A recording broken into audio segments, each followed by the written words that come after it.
it just occurred to me on when we were talking about this, our prayer list. We're supposed to be looking for results, like immediately looking for results, like in a day or two, or right away, immediate. We say the prayer, we infuse the faith. That's it. There is nothing called a prayer list in the Bible. I know that's the revelation, because I just thought there is no prayer list in the Bible. Nobody says I'm going to put you on a prayer list. Now, none of the disciples ever said it. Jesus for sure wasn't walking around saying, give me your name, I'll put you on the prayer list. He said this is not like the pool of Bethesda where everybody kind of waits around. He said, would you be made whole? Get up and walk. Rise up now.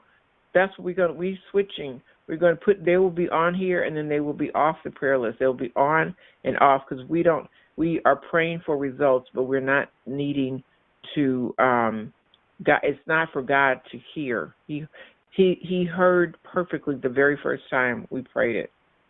So when I say that, when Daniel was praying, Gabriel said, Daniel, we heard you the first time you prayed it. We were coming. So we are in expectation, but we're going to do, and this is Fred Price used to say this all often, we're going to pray a very good prayer, and then we're just going to stand behind that prayer and look for results. We don't have to go, you don't have to re-pray like he didn't hear you the first 10 times. He said he heard us the first time, but it's what reason I'm saying that is when the prayer changes, you come and add to it, but you don't have to keep calling out the same thing, because sometimes when you pray the same thing over and over, you think that the power is in your conversation of saying it 50 times. It's not. You can say it one time in faith, 50 times without faith. That one time in faith is going to release the prayer. So we're shifting so that before you open up your mouth, the faith is already established, and it pushes the prayer through. God gets it the first time. He's not, it's not like we're saying it like, did you hear us? Did you hear me? Did you hear me? Did you hear me? We're not doing that. Faith works. It's nothing in this word. The word prayer list is not in this Bible. Just now, just revelation, just now. He doesn't need a prayer list. His word does not need to be held up it works. Day one, first time out your mouth, it works.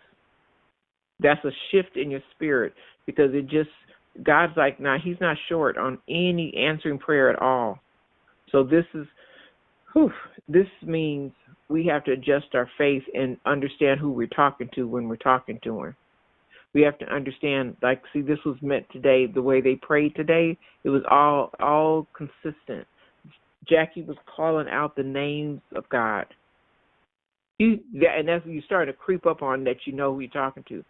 Once you know who you're talking to, and you know this word and what's in it, you have but to speak. And done. Pray, sit with that for a minute. Let the words of my mouth and the meditations of my heart be acceptable to you, O God, my strength and my Redeemer.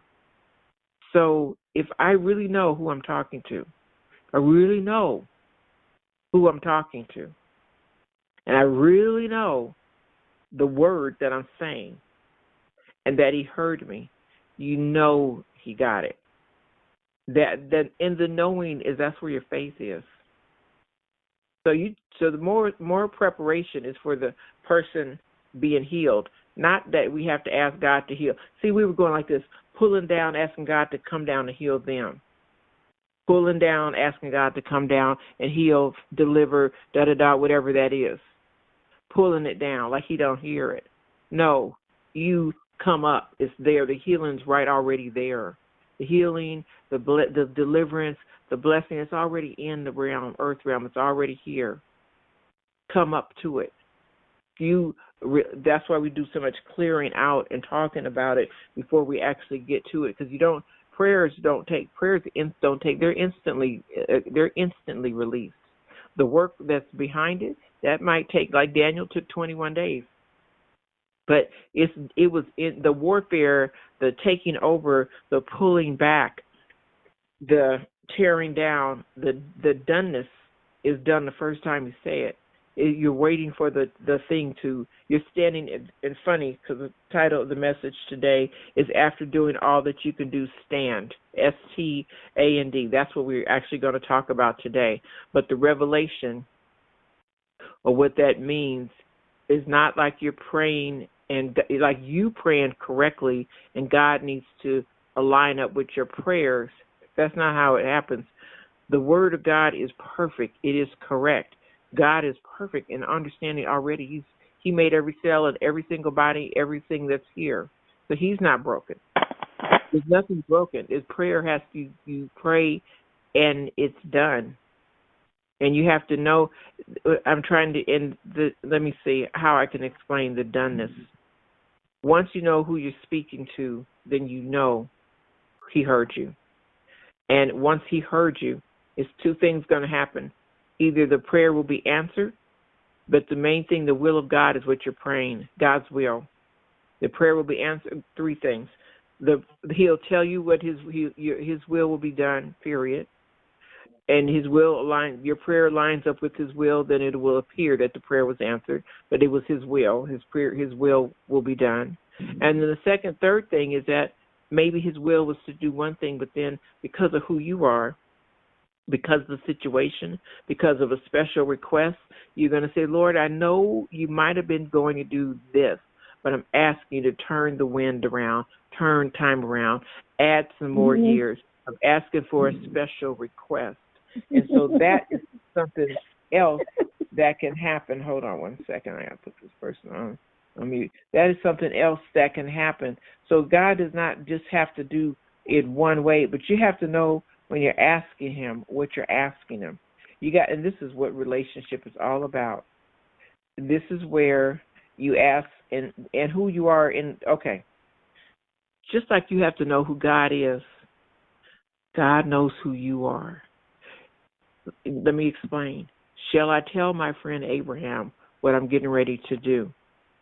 I think it was Hezekiah turned his face to the wall. It's me, Lord. I know everybody else might be asking, but it's me. Let's turn it around. Daniel, we heard you the first time you asked. Here we go. You got to know who God is when you're talking to him, and God needs to know who you are based on your relationship.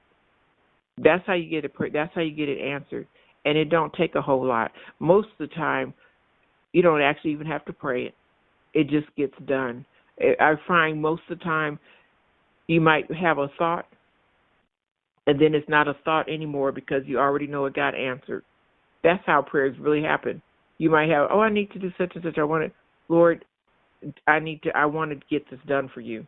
Lord, we need, because most of the time, if you are rolling with the will of God in your life, meaning whatever he said he's going to do, that's 100% what you want to get done. You're on one accord. So it's nothing that you're not pushing the will of God in your life. It's already happening. You're not obstructing the will of God in your life. Write that down. Instead of you thinking that you're pushing the will of God in your life, you're getting out of the way and you're not obstructing the will of God being done in your life. He has an agenda. He has plans. He's rolling it out all the time. A good man's steps are ordered by the Lord. So you don't have to worry about that part, but you do have to line yourself up. And when you align up with thy kingdom come, thy will be done on earth as it is in heaven. Thy kingdom come. I think we prayed that prayer powerfully a couple weeks ago. But thy kingdom come, thy will be done on earth as it is in heaven. Then you are now watching the process. It's done. Then you just be in an affirmation state. Thank you, Lord, it's done. It's done. And you thank him. You just add, and Fred Price was talking about this a long time ago, and I used to think it's not comfortable because it doesn't give you the work of having to say it 50 times and feel like you are actually making some biscuits from scratch in your prayer. You're not making no biscuits from scratch. This stuff's already done. It's already done. You prayed it the first time. That's it. Heaven is not hard of hearing. This is your knowledge base. Once you have okay. Once you have some experience with who you're talking to, once you know who you are talking to and the substance he is speaking from, the function and the reality and the manifestation of heaven becomes super powerful. Your God consciousness is expanded. So you are very well aware of whom you speak. Okay, I just said you are very well aware of whom you speak. Friends, you know what you know who you're talking to, and you know what you're doing.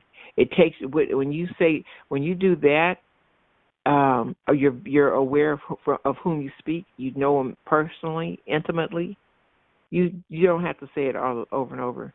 One time, okay, and then here we are, right where we want to be with this message. You say it one time. You say it one time, believing, and not believing like you close your eyes. I wish. It's not that. You know who you know, who you know, who you know. You know who you're talking to. You know he is complete. He put the confirmation in your spirit, meaning you know that he heard you, and you know his will is going to be done. And whatever the best situation needs to happen in this situation, God is on it, and it's being done. It's done. It's not like you have to. Now, why would you? Let me ask you this. When you're functioning and living in you're aligning yourself up with the will of God, then whatever God chooses to do is good. It's going to be okay. So it's not you desire it to be one way. And Jesus even had that conflict in the Garden of Gethsemane. He had a desire for it to be another way. But at the end of the day, guess what shifted? The prayer didn't get answered. He shifted into God's will. He said, nevertheless, thy will be done. That's how it happened. So his prayer didn't get answered. He shifted into the will of God. And as we do, we function in the will of God. He asked the question. He said he prayed and he pressed in. Is there any way this cannot happen? Okay, but you know what, Lord? I trust you. It's however you say. That's how it's going to go. That's how it's going to be. And that's how it went. And so we don't have unanswered prayers. We have unprayed prayers. But once you pray the prayer, there will be an answer. So here we go. He always told them according to your faith. So what does that mean? That means I'm going to have something. When you just say let's do a scenario right here. You're walking down the street and somebody's walking towards you, and the Lord prompts you in your heart, pray for this person. He shouldn't have to prompt you in your heart. You should just pray. If you see somebody limping, walking, they're having trouble, that should be instantly, Lord bless them. Instantly. You should just think, because you might not be wanting to reach in your purse and give them some money. You might not have any, or you might. But they didn't ask for money, but you see him limping. You might say, Lord, because that's silver and gold have I not, but such as I have, rise on. Okay, bless them. And they may not know that you prayed for them, and they may not have to. You don't have to stop them, give them a whole testimony, give them a tract and all that. You just pray. You just bless them as they walk down the street. Now there's a knowingness to the blessing, because if you are constantly in the process of slinging out blessings and calling it out, and let me write this down because I got something else I'm supposed to tell you. Hold on. If you are constantly in the habit of blessing, then you do it and you get the click instantly in your spirit, because you already know. I am a blesser. I am a blesser. Everybody say that in your spirit. I am a blesser. I am a blesser. I'm not looking for a blessing. I'm a blesser. So when you say I am a blesser, you being blessed is the automatic part of it, because you can't be a blesser if you're not getting blessings. When I say blessings, blessings are flowing through your veins. The word of a blessing is flowing through your veins. The ability to bless is flowing through your veins. Imagine if you walk down the street and flowers start popping up on both sides because you walk down the street. That's what I'm talking about in the spirit realm. You are a blesser, so that means negative words and complaints and nitpicking doesn't pass out your mouth, because the blesser can't talk like that. A blesser has to stay on the blessing side. It is very important that you develop the gift of being a blesser. You speak a blessing, you talk a blessing, you live a blessing, you walk a blessing, you smell like a blessing, you look like a blessing, your countenance has the fruit of the Spirit, which is a blessing. Do you see what I'm saying? Blesser. That's what Jesus was doing when he was walking all the time, blessing people. He was a blessing. Blessing, blessing, blessing, blessing, blessing, blessing. Healing. Here's this. Here's that. You got 2 loaves and how many fishes and loaves? Bring them over here. He blessed it and they multiplied. Bless, bless, bless. Your next favorite word is, this is a word. Blesser is a word that should be synonymous with who you are. You should be able to look at yourself and say, I'm going to say some names. Lori, she's a blesser. I can go to her. She's going to bless me. She's not going to tell me 10 stories about this, that, and all that. Bless. Get to the point. Bless. Okay, next, bless. Gloria, she's a blesser. When you get her on the phone, she's going to bless you. You're going to get a blessing. Doesn't matter what it is, God will bless her. Bless. Melody, bless her. She's not going to have to pray for 10 hours or nothing like that. It's instant. Not by power or by might, but by my Spirit, says the Lord. Bless her. It may bless her. Teresa, a blesser. And let me tell you something. You can't bless and complain.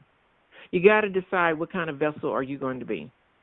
Am I going to be a little vessel, a scared vessel, a small vessel, or am I going to be a big, bodacious, wonderful, overflowing, pressed down, shaken together, running over, blesser? It's your choice. The word's right here. Pick which one you want to do. Do I want to focus on what happened 10 years ago, what happened last week? Do I want to focus on a fear? Do I want to focus on that? Or I could just be a blesser and speak that thing right up out of my house, speak it right in. I could talk it right in, because why? I'm familiar with the substance of blessing. I am a blesser. Everybody on this prayer line is going to adapt that mantra over your head. I am a blesser. Not my flesh is not a blessing, my blesser. My flesh is not doing it. My mind's not doing it. My name's not doing it. None of that's doing it. I have availed myself into the kingdom of God, and I'm a blesser. It's every day's Christmas with me, because I'm a blesser. I'm going to bless you. If you come in the realm of who I am, if you come around me, you're going to get blessed, because I'm blessed. I'm blessing. I'm going to bless you with an idea. I'm going to bless you with a gift. I'm going to bless you with conversation. I'm going to bless you with encouragement. I'm going to bless you with hope. I'm going to bless you with the word of God. I'm going to bless you because it's flowing through my veins, and that's all I know how to do. And if you get in the environment, you're going to get pulled up into the presence of God, and you just get blessed just like that. That's it. Blesser. Everybody on this prayer line, you should be saying that to yourself. I am a blesser. Not that you're trying to pull in a blessing. It's like you can't give out what's not already in you. You're giving out a blessing because you have got it pressed down, shaken together, running over, and flowing. Lack is not in your spirit. Pain is not in your spirit. The works of the flesh are not in your spirit. What's flowing through you is blessings. Blesser, blessings, blessed. The blessed. Bless. I am a blesser. I am looking for somebody to bless because it's running through my fingers. It is my hands are tingling because I have blessings.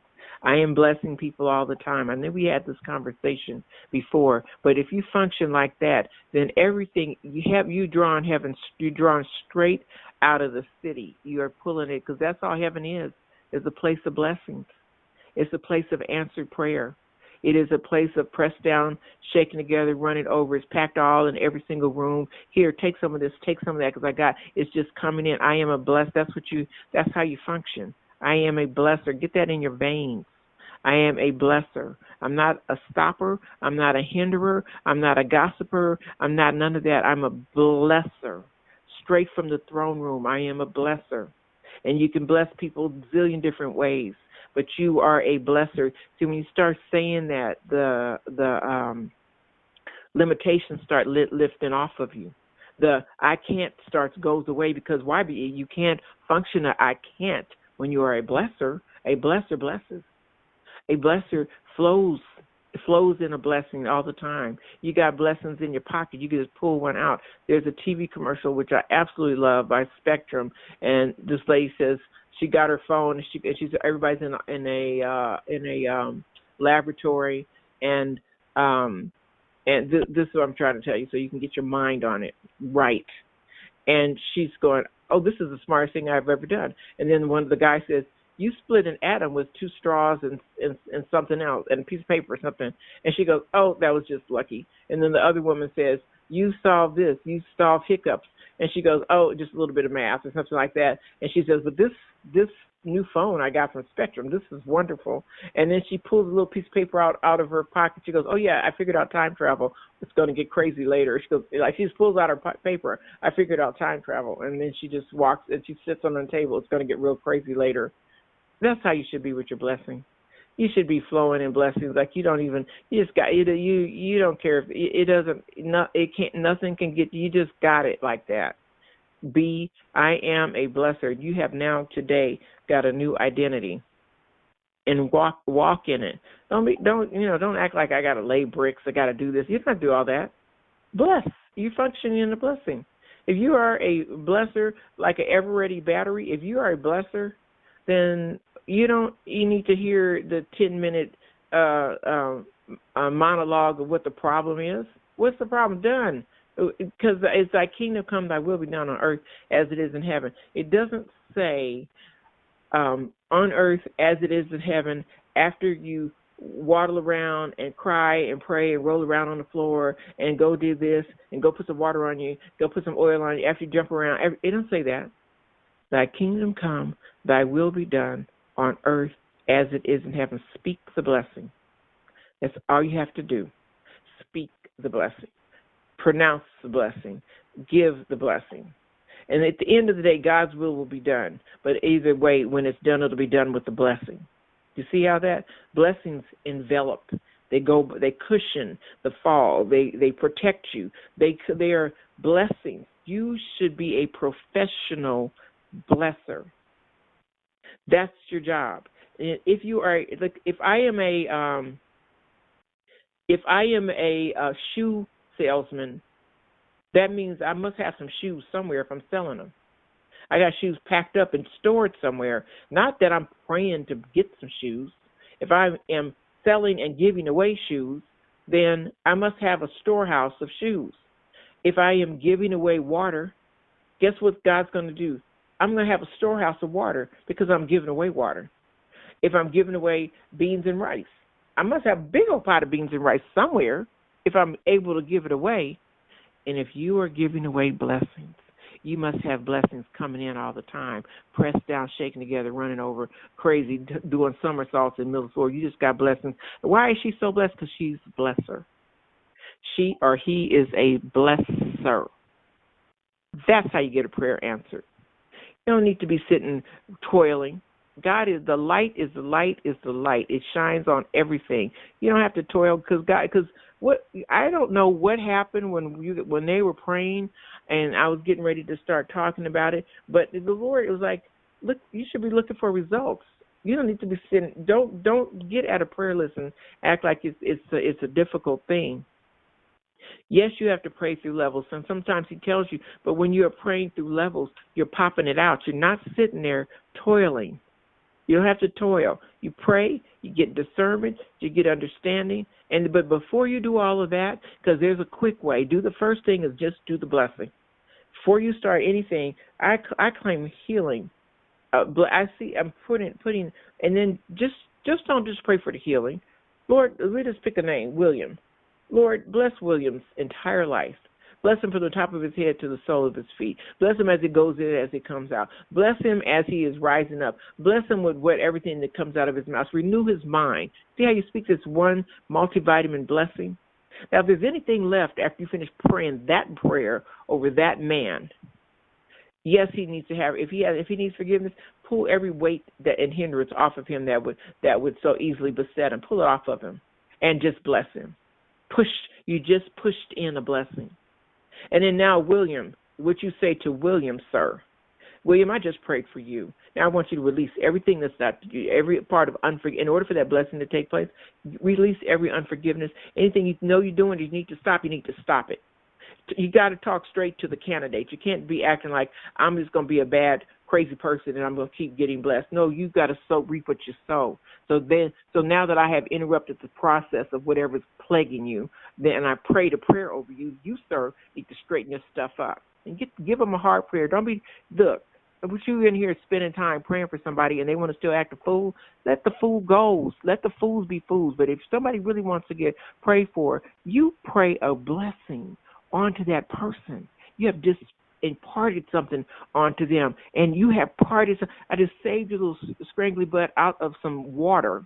I just saved you from drowning. Guess what? You better not go back by that pool and jump back in there. Next, I'm not coming out here to jump in the water and save you. I just swam out and saved you, pulled you back to shore, dried you off, fed you. Go back. You know how you protect your blessing. I just prayed for you. Now, don't keep acting crazy. Don't be stupid. Don't go back in. I just pray for the diabetes. I just pray for the this and that. I better not catch you down the sugar aisle of the grocery store. I better not catch you over there with some Twinkies after I done pray for your diabetes. Do you understand what I'm saying to you? People got a part. So don't play into that stuff. Don't play with if somebody got you praying. If I'm going to pray for you, you're going to get the rest of this together, because if I'm going to ask my Father to take his time to bless you, and he's going to bless you, you better act right after he blesses you. You better stay on point. You just put some time in on it. So that's what you do. I pray. I'm going to talk to you. Pray. We're going to get the prayer done. Now go on your mighty little beautiful little way. But I better not see a Twinkie in your house. I better not see nothing looking like you eating sugar, because I just prayed this off of you. Same thing. You got to keep it real. People don't understand that little nicey walk around, they're like tipping through the tulips. They don't understand that. They don't. They don't understand. They don't understand you saying it sideways. That's why I love Juanita Bynum. I'm going off track, a little bit here, but that's why I love why Juanita Bynum was talking about the worshipers, because it had gotten out of hand. Now, I'm just going to sidetrack for a second. Do I have time? Yeah. Let me go really fast. I haven't even got to I have to get to the rest of this message tomorrow. But what happened was she was talking about the worship leaders and how they were dressing. And at first I thought it was a harsh, but I said, wait a minute, she's telling the truth. Why are you going to get dressed on Sunday morning to come into the house of God, and then you not edifying the Lord? You sitting up there and everybody can see what's going on here. You are distracting, because we talked about that yesterday. You came with an agenda. You try to find a man, and the church is trying to find the Lord. And you in there got a second agenda going on with what's actually happening. Be real about it. Getting in the presence of God. She laid it out and told him somebody got to say something, because pastors say they have to go and get everybody's attention back on the Lord, because it's a butt walking this way and something walking that way, everything jiggling, jaggling. What are you doing? These are things that to get into the presence of God, it requires consecration, holiness, sanctification. It's something. And you know that when you leave the house. Anyway, I'm going to say one more thing, and then I'm going to leave it alone, because I'm not stepping on nobody's toes on this prayer line, but I'm just if somebody hears this tape, which I think we're not going to put this out as a tape, but you can't ask God for something and the spirit of laziness or sluggishness is on you. You can't ask God for, you asking God for, it's women, I don't know why I keep being on this, but women asking God for a husband. You don't clean your house.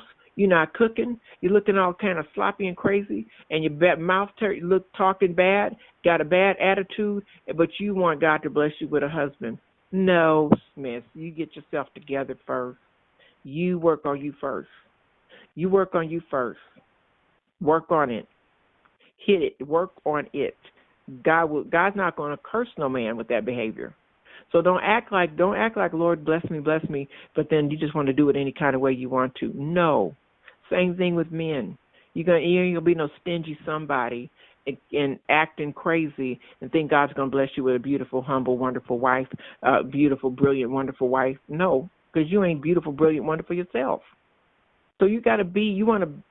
That's why I said blesser. If you are a blesser, you will get blessings, because blessings attract blessing. The blessed attracts the blessed. The blessed, I said a mouthful there. The blessed attracts the blessed.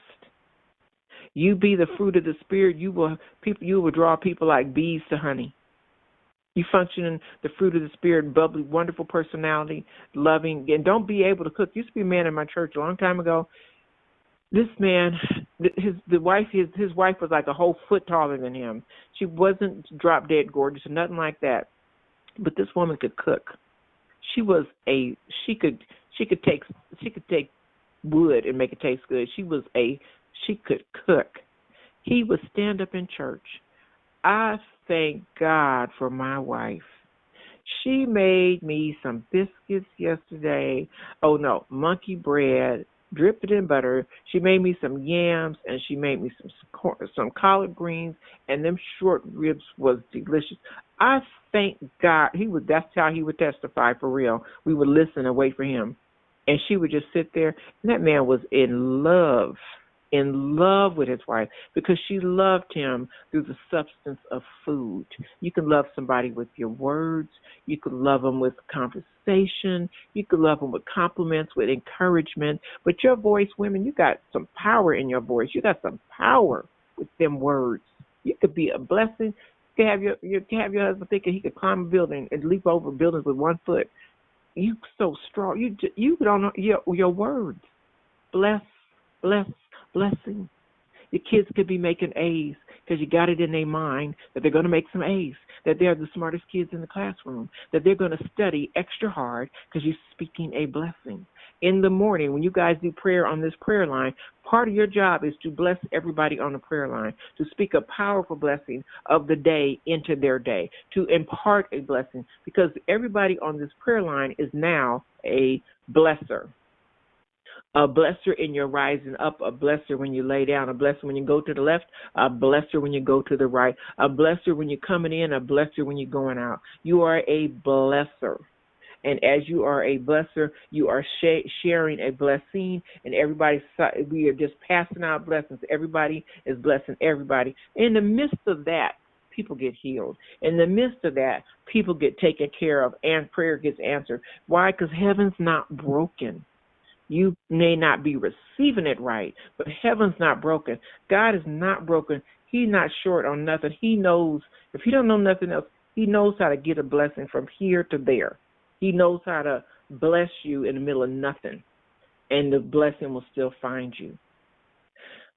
So, being a blesser, when you get up in the morning, that's your job, to bless some. When you get on this, that's why you pray in the morning. I want to bless everybody. Not that I want to pray, Lord, it's the end of the world, it's every day that no, instead of saying it's the end of the world and all this terrible stuff, Lord, I speak a blessing unto this nation right now. I speak a blessing you could shift it with your conversation. I speak a blessing unto the leadership. I speak wisdom. I speak light. I speak.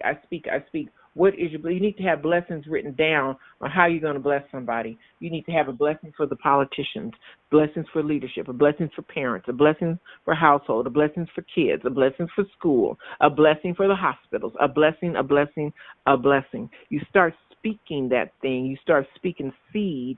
Seed gets watered, and then what comes up out the ground, you get a harvest. And then you take from that and you start blessing some more people. That's it. Just that quick. This is not the message that I had written down this morning, but the interruption came was just look for the results, and then he started talking about a blessing. If you want to, I will pour you out a blessing. There shall not be room enough to receive it. You know what he said? There should not be room enough to receive it. Pressed down, flowing, overflowing. Pressed down, shaken together, running over. A blessing. Does you see? Fix your mind. Build your hopes on things eternal. Fix your mind to be a blessing, a blesser. But you change your identity, that you are now a blesser. You compliment, you encourage, you give hope. That you are demonstrating the fruit of the Spirit. That's what we're looking for. And it's done. So save all your scriptures, because I totally did not touch not a single thing on this list of what we were supposed to talk about today. So we're going to talk about it tomorrow, Saturday. Okay, Saturday at 8:30. Maybe we get to this tomorrow morning at 8:30. It will be a very short call, but this is important.